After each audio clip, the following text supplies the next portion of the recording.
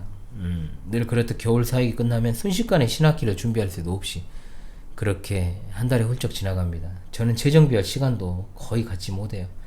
그래서 이제 작년부터 지난번부터 이제 쉼표 주간이라는 걸 갖고 있습니다만 그때도 성경교리학교 영상 다 빼곡히 채우느라고 그것도 쉼표가 아니었어요. 이번에 그나마 이제 조금 더 쉼표를 하고 영상 4개밖에 안 올렸으니까 제대로 쉼표를 안 합니다.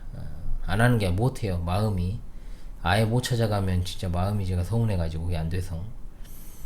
그래서 이제 겨울 사역 연장선에서 제네박당 교재도 준비해야 되고 또 성경교리학교가 2024년부터 정식 수업을 했잖아요.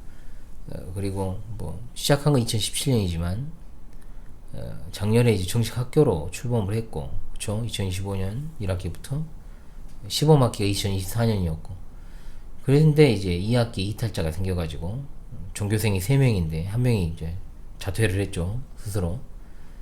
약간 주춤했지만 뭐 약간 주춤했다는 게 3명 중에 한 명 빠지면 그 존재가 어떤 존재인과 상관없이 주춤할 수밖에 없죠, 당연히. 예. 그래도 변치 않는 기조로 올해 또 나아가려고 하고 있습니다. 저는 자녀들에게 바라는 게 많이 없어요. 신앙은 당연히 제가 지도합니다. 그러나 공교육기관을 통해서 자녀들이 제대로 배울 수 있는 것들이 많이 없다는 거, 그리고 실제로 삶에 크나큰 도움이 되는 이른바 먹고 살 길을 찾는 일은 어렵습니다. 그렇지 않으면 입시라고 하는 굴레에 빠져서 사교육에 그냥 온통 몰빵하는 그런 대한민국 대다수 부모들이 걸어가는 길을 저는 우리 자녀들이, 신자의 자녀들이 걸어가길 원치 않습니다. 그렇게 지도하고 싶지 않고 지도하지도 않을 겁니다. 그래서 직업교육은 생계교육입니다. 히브리인들이 그랬던 것처럼 본인이 준비를 해서 삶을 꾸려나갈 수 있는 방편을 마련해야 됩니다. 그리고 그것이 중요하고, 그리고 저는 굳이 학교에서 가르치는 것을 제가 반복해서 가르칠 필요가 없다고 생각을 합니다. 인문사회 역사 지리 전반에 걸쳐서 당연히 자녀들이 살아가는 데 있어 필요한 교양과 상식을 제가 지도하는 것을 역점에 두고, 아이들이 공교육기관에 소망을 두기보다 하나님의 사람이 되는 일에 역점을 두는 것이 참으로 정말 필요하다고 여겨서 성경교리학교를 출발한 것입니다. 대안학교가 아닙니다. 실제로 공교육을 대체할 학교입니다. 그 일을 위해서 이번에 하나님께서 이탈자가 있었지만 신입생을 2를 보내셨어요. 그러니까 이제 정말 전교생이 많아졌죠. 참 제가 어깨가 막중함을 느껴요. 그런 해오된 대로 하면 아무 일이 없을 겁니다. 진짜로. 저는 항상 해오된 대로 합니다. 진정 하나님의 사람으로 택하신 자녀들이라면 제 지도에 거부감을 느낄 수 없어요. 제가 이야기도 했죠. 즐겁고 기쁜 마음으로 하나님 나라에 속한 백성의 삶을 지도하는 일에 부담을 느끼고 회피하려는 일은 절대 없을 겁니다. 분명합니다. 물론 저의 어떤 인간적인 부족함과 불찰로 인한 것들은 다소간에 있을 수 있겠죠. 그러나 저도 공부하면서 성장해가는 사람이기 때문에 같이 극복해가면 되는 겁니다. 그래서 기대와 소망을 가지고 2026년 새 학기를 바라보고 있습니다. 방송 개편했다는 부담감이 사실 엄청 컸습니다. 동시에 새롭게 또 학기를 준비해야 하는 막중함, 늘 그렇지만 이번에 더 그렇습니다. 그러나 그냥 갑니다. 계속 갈 뿐이에요. 많은 관심과 기도를 당부드립니다. 설 연휴 때는 우리 본교회 4층 우리 반장내에서 설날을 보냈어요. 교회 건물이니까 참 왔다 갔다 하면서 좋더라고요. 어찌나 마음이 편한지. 물론 시진이가 새벽에 갑자기 깨가지고 이제 울어대는 바람에 무리를 좀 일으키긴 했는데, 갑자기 환경이 바뀌면 애들이 한 번씩 그러죠. 그래서 이제 데리고 내려와가지고 뭐 대피할 때가 있잖아요. 푸른 초장실에서 좀 재우다가 다시 아침에 이제 올라왔습니다. 또 엄마 찾아서. 아이들이 자라면서 이제 사실 이런 것들이 비일비재한 일이잖아요. 지나놓고 보면 다 그렇게 키우는데 그 당시에는 우리 애가 왜 이럴까? 무슨 일일까? 어디가 아플까? 이런 걸 이제 고민하잖아요. 다 그렇게 크는데 말이죠. 단지 오래돼가지고 기억이 가물가물한 거죠. 조카들이 제가 정말 많아요. 수두룩한데 저도 이제 명절에, 물론 이제 품 안에 조카도 있고 세상으로 나간 조카도 있습니다만은, 저도 명절에 얼마나 많이 봐왔겠어요, 사실. 경험을 했겠습니까? 아직도 너무 어린 자녀들이 걱정이긴 합니다만 지금이 가장 예쁠 때라 참 충분히 만끽하고 즐기고 있습니다. 제가 자녀들이 저렇게 어린 한 방송 사역이나 목회에 있어 제한적일 수밖에 없어요. 어쩔 수 없습니다. 진짜 애가 어리니까. 만약 시은이와 시진이가 지금 우리 성경교리학교 멤버들하고 비슷한 또래라고 하면 훨씬 더 이제 성경교리학교에 신경을 쓸 수 있었을 겁니다. 같이 해버리면 되잖아요. 당연히 제 계획대로 인생에 흘렸다면 시은이는 고1이나 최소 중학생이에요. 그런데 이제 6살인데 생일이 12월이니까 이게 말이 6살이지. 아가야 아가. 시진이는 말할 것도 없고요. 갈 길이 멀죠. 진짜 자녀를 품게 하신 하나님께 그저 감사할 뿐이고 이 상황들을 극복해야 다음이 있겠죠. 아쉬운 것은 우리 이제 성경교리하고 사총사하고 시은 시진이가 간극이 좀 많잖아요. 그러니까 중간에 좀 초등생이 있으면 얼마나 좋을까. 이어질 수 있도록 이게 생각은 좀 해요. 그건 역시 하나님의 인도하심을 기대해야죠. 저는 이제 더 이상 자녀 생산 계획이 없고 이제 결혼할 이들이 감당할 몫이 되겠죠. 이제 그 다음은. 그리고 하나님께서 하나님의 뜻이 있으시다면 또 한 가정을 편입되게 하심으로 초등생을 예, 자녀로 둔 가정이 편입되어서 이렇게 성경교리학교의 맥이 흐름대로 이렇게 이어질 수 있으면 얼마나 좋을까 하는 생각을 해보게 됩니다.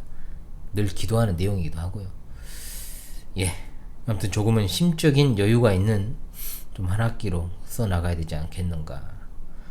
3월에 성경교리학교 개학, 제네박당 개강 이 순서입니다. 서기 계획서를 써야죠. 일이 많아요. 진짜 교재부터 시작해서 여러분 내일 주일 그리고 월요일 방송으로 찾아가도록 하겠습니다. 하나님의 은혜와 진리로 충만한 주일을 누리시기를 바랍니다. 여러분 감사합니다.